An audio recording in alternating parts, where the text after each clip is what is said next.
Already আমরা পিআরওর কাছে already পাঠিয়ে দিয়েছি। পিআরও মানে জাস্ট 10-15 মিনিটের মধ্যেই দিয়ে দেবে, কোনো অসুবিধা নেই। ঠিক আছে, বাংলাদেশ ভবনে হচ্ছে না বাতিল হলো এখানে হবে? না বাতিল বলবো না আমরা, কিন্তু আমরা সিদ্ধান্ত নিয়েছি আমাদের এইখানেই আমরা এটা অনুষ্ঠানটা করব। বাংলাদেশ ভবনের একটা সিদ্ধান্ত ছিল, কিন্তু এখন সিদ্ধান্ত নিয়েছি আমরা এখানে করব, স্থান পরিবর্তন। এটা কি বাংলাদেশের পরিস্থিতির উপর? না, এই নিয়ে আমি আর কিছু বলবো না, জাস্ট আমরা সিদ্ধান্ত হচ্ছে এইটুকুই যে আমরা এখানে করছি, বাংলাদেশ ভবনে নয়। স্যার, বাংলাদেশ ভবনে কি নিরাপত্তা বাড়ানো হচ্ছে?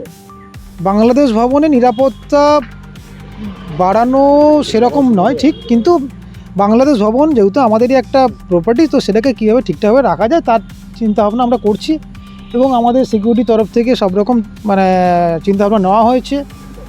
তা আপনারা নিশ্চয়ই দেখছেন ওখানে। বাংলাদেশের যে পরিস্থিতি, তার জন্য কি পুলিশকে কোনো রকম ইনফর্ম করা হচ্ছে যাতে নিরাপত্তা? আমরা বাংলাদেশের পরিস্থিতি নিয়ে আমরা একদমই ওটা নিয়ে চিন্তা ভাবনা করছি। একটা বাংলাদেশ ভবন রয়েছে আন্তর্জাতিক, বাংলাদেশ ভবন আন্তর্জাতিক, কিন্তু বাংলাদেশ ভবনটা আমাদের বিশ্বভারতী। সেই তো মারা গেছে, সেই প্রেক্ষিতে বলেছি। তবে আমার সঙ্গে একই সঙ্গে পড়তো, মানে আমরা যখন 11-12 একসাথে পড়েছিলাম, একটা ছেলে মামুন নাম, শরীয়তপুর সরকারি কলেজে আমরা একসঙ্গে পড়েছিলাম। ওই ছেলেটা গুলিবিদ্ধ হয়ে মারা গেছে, আমার বন্ধু ছিল।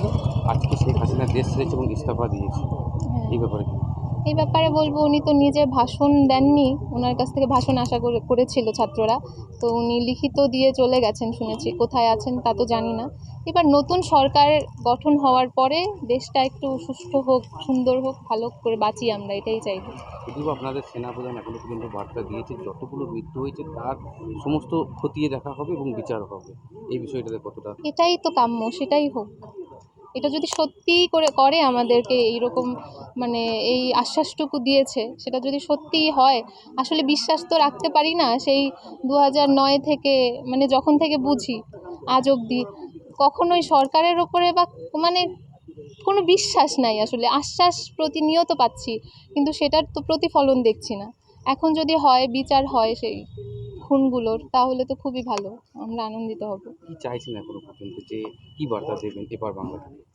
এপার বাংলা থেকে আমি আমার দেশের পাশে আছি, এইটুকুই বলতে পারি, এর বেশি কিছু বলতে পারবো না। তবে যারা, ওই যে বললাম যে নিপীড়িত মানুষ, এটা তো আসলে একদিক থেকে নিপীড়িত মানুষেরও সংগ্রাম, কারণ এই যে কোটা আন্দোলন, সেখান থেকে তো এটা মুভ করেছে।